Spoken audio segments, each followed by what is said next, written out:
Some frontline health workers here in Ghana have tested positive for the virus, including my guest, who is a specialist doctor with no travel history. She joins us to share her story with us.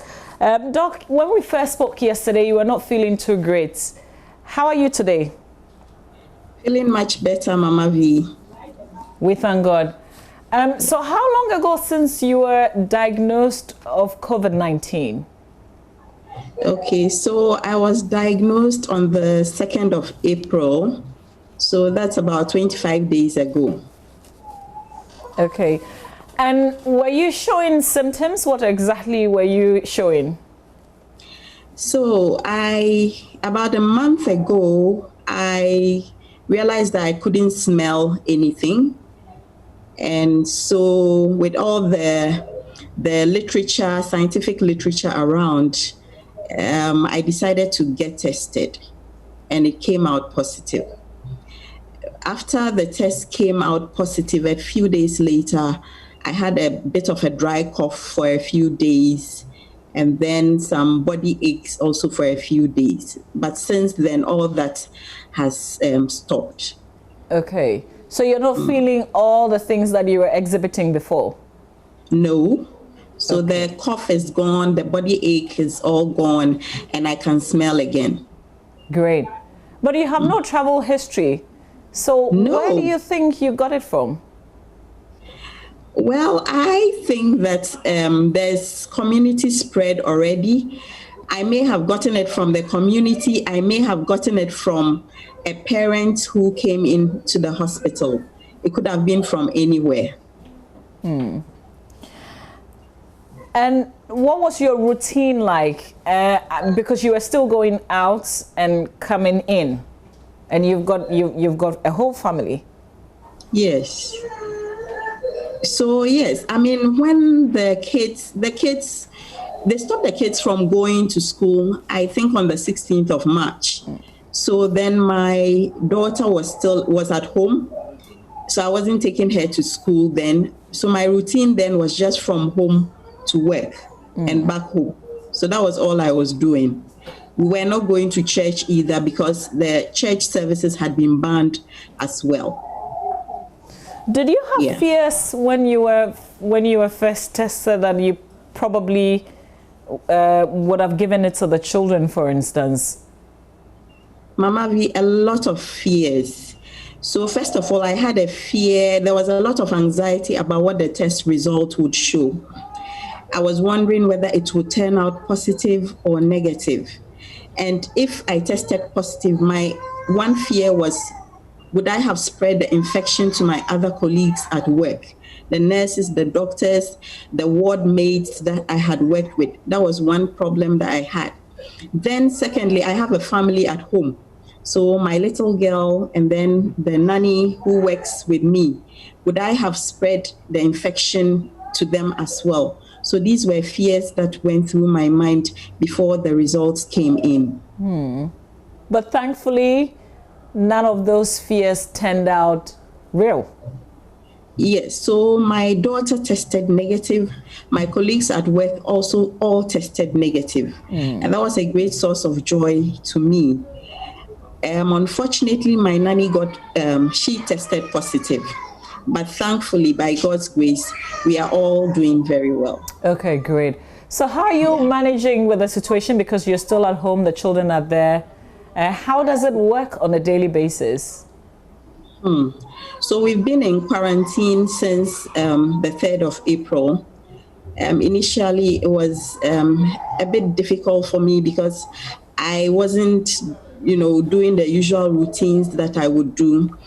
I became a bit bored, but then I decided to use the opportunity to bond more with my family, to teach my little girl a few things to do.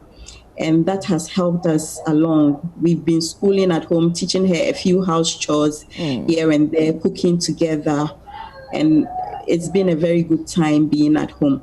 I think having a positive attitude about this whole thing has helped me through and helped me along.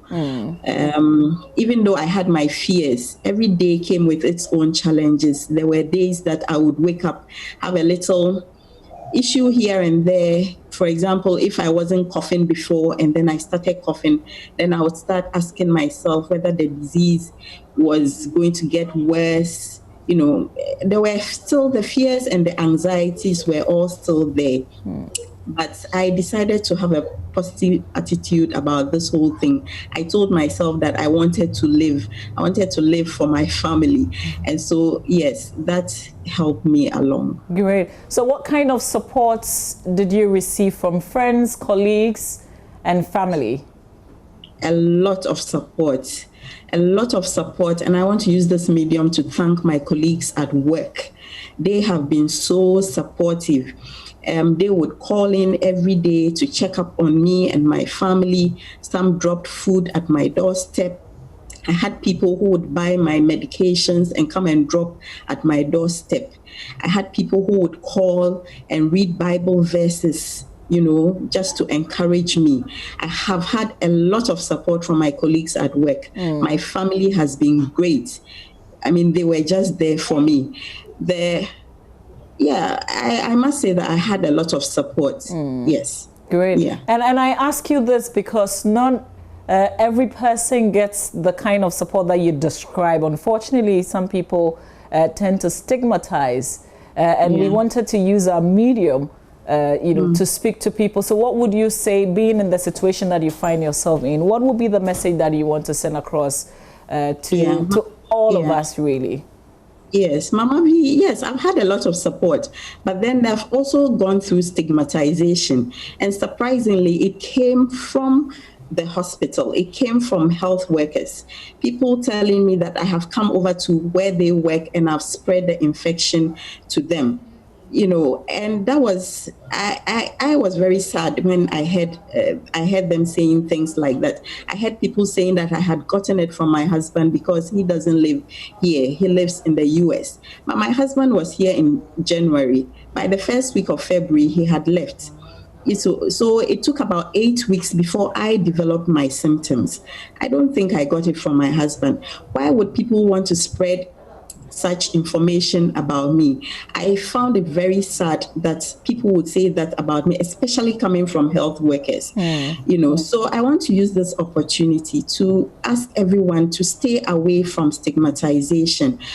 If you stigmatize people, they wouldn't come up and share their story. They would, if somebody is suffering from COVID-19 or has signs and symptoms of COVID-19, and then you spread all the rumors about the person, false information about the person, they wouldn't come out to openly seek help for their signs and symptoms. People will hide, and that will aid in the spread of the infection. And this infection, I must say, is no respecter of anybody.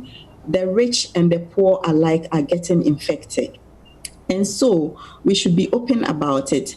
About 80% of people who get infected are asymptomatic or have mild disease, So we rather need to encourage people to come out openly and share whatever fears, anxieties, go to the hospital or get tested so that we can slow down the rate of infection. Great. So are you fully recovered now? I'm still recovering, not yet fully there, but I am certain that I will soon get there. Great. I like that a lot. Well, we wish you the very best. Thank you for opening up to us. I hope that this inspires all of us.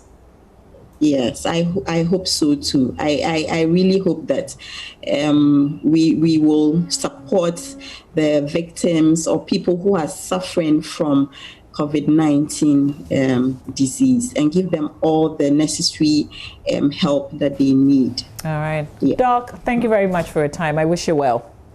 Thank you, Mama V.